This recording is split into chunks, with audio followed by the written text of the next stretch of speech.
for those of you that resonate with what I'm talking about, I hope that you continue on your journey of humility. And those of you that, if any of you are even watching this or that watch my channel, that have this giant ego, fuck you and good luck. Welcome to Angelo's Tennis. And let's talk ego in tennis, because ego is probably the number one reason why people don't get better at tennis. And it's not just ego, it's their lack of teachability. Most tennis players that I've coached are absolutely unteachable. It's extremely difficult. It takes a long period of time, and it takes a long period of time to get them to learn anything. And this is just this is just the case in learning and teaching in general.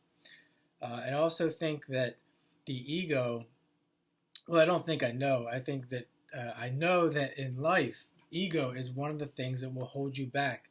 That the thought that you know everything, and I may even come across in this channel as if I know everything. However, I can back it up, as I said before, with over 10 years of obsessing over playing and coaching tennis on my own journey, on my own search for truth, etc., etc. So all I'm doing is really speaking from experience. But these people have no experience. Often they'll have no experience.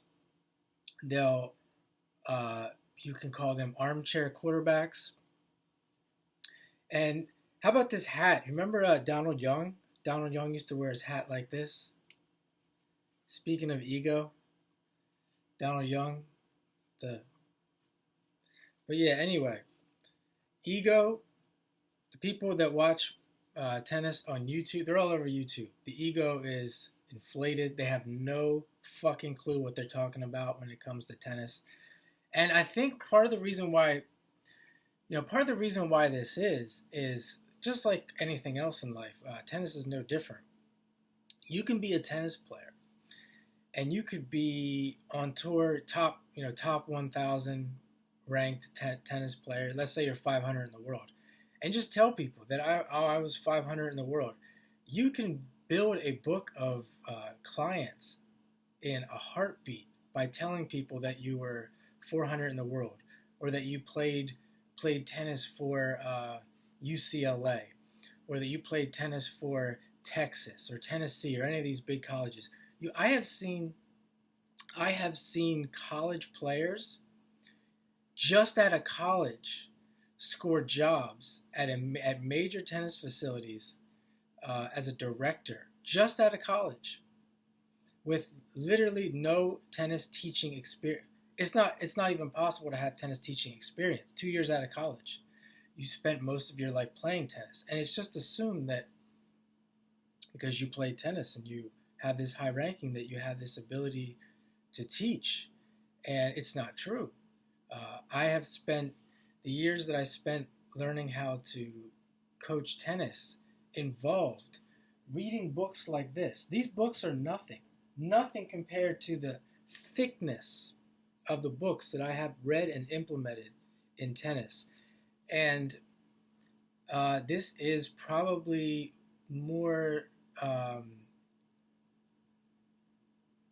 this is probably the majority of the tennis coaches out there that they have more playing experience than coaching experience. I think it's often a journey that a player will go on. They'll get into teaching, and they're just learning how to teach through tennis.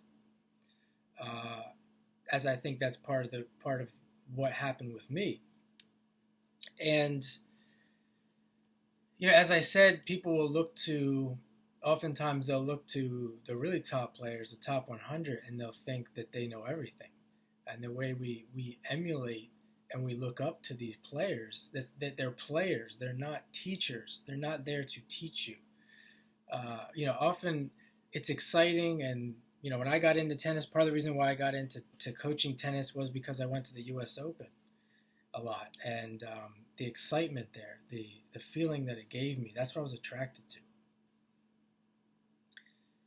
And even as a player, I think most of us getting involved in tennis will have some journey of humility that has to occur. That's why we're doing it. That's why I think people in general become tennis players at a deeper level. They are there to, most of us, not all of us, but most of us are on a journey of humility because tennis will humble you. And the idea of the ego and being stubborn, I think many people that do play tennis are fighting that. Uh, they're fighting that learning process of not really getting not getting rid of the ego, but just deflating the process of deflating the ego, learning humility, etc. So I'm going to leave you there with that thought in this video.